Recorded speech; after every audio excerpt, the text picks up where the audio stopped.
Em princípio, chegou-nos a notícia que essa criança teria sido levada ao pronto-socorro infantil, já em óbito, né? Foi feito o atendimento para tentar ressuscitar a criança, mas não foi possível, e foi constatado que essa criança tinha algumas lesões na cabeça, né?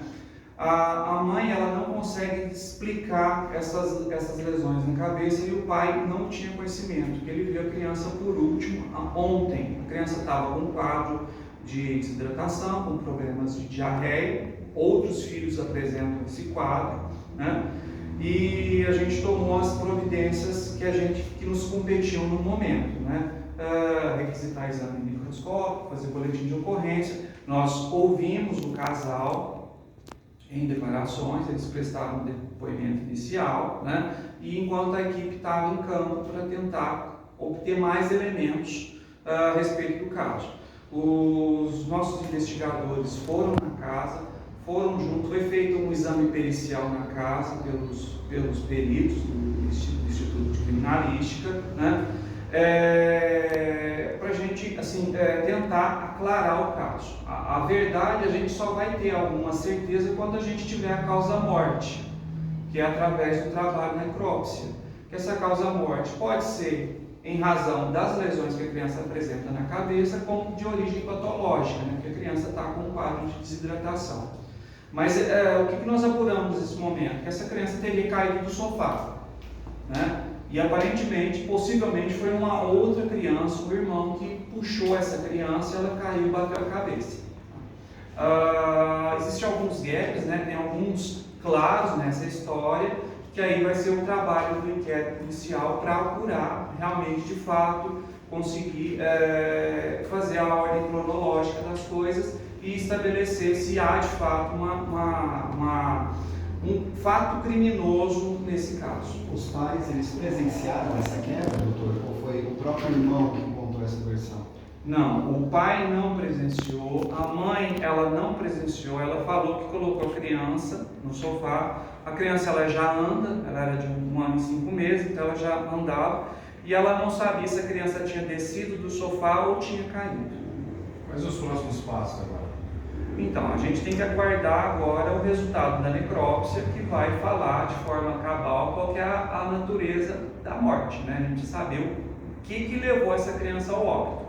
Se é um traumatismo crânioencefálico ou se é de origem patológica.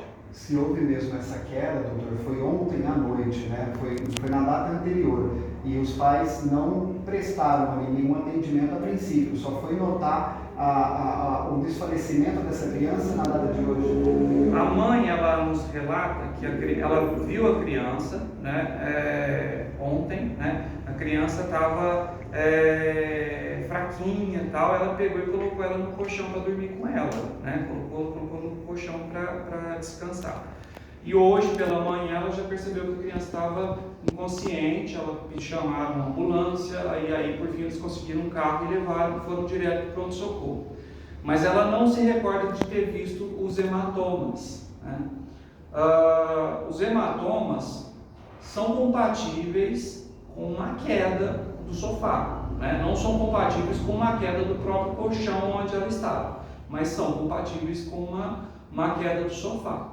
Por isso que a gente precisa aguardar o resultado da necrópsia. Doutor, para que tudo isso servir, a investigação vai prosseguir, como que é a relação dos pais com as outras crianças? Já teve relato de algum tipo de desavença com as crianças ou nada do tipo? Não, a gente não avançou nessa linha de investigação ainda, até porque ainda está muito mutuado no primeiro momento, a gente está com mais cautela com as evidências que podem se perder nesse momento, né? Esse trabalho de levantar o histórico policial, isso aí pode ser feito num segundo momento. Doutor, até que ponto essa ação da criança de 2 anos, essa fala dela é importante e até confiável? Uma criança, ela vai... Existe, assim... uma criança, ela pode dizer fatos reais, né? Fatos aconteceram, porque as crianças são conhecidas pela sinceridade, né? Mas a criança também ela pode imaginar coisas, né?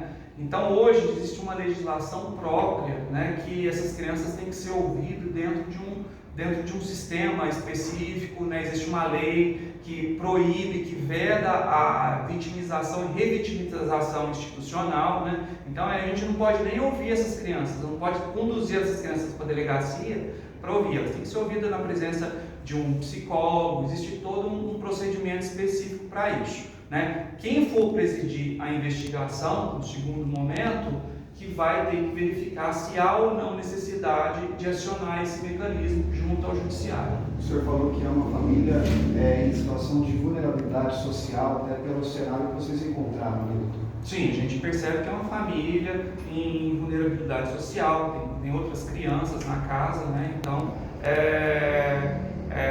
essas questões paralelas impedem a gente de ter uma convicção agora, nesse momento, de que tenha acontecido algum fato criminoso. Esses pais vão ser liberados, vão terminar os depoimentos e serão liberados. Sim, eles já foram ouvidos, já foram liberados.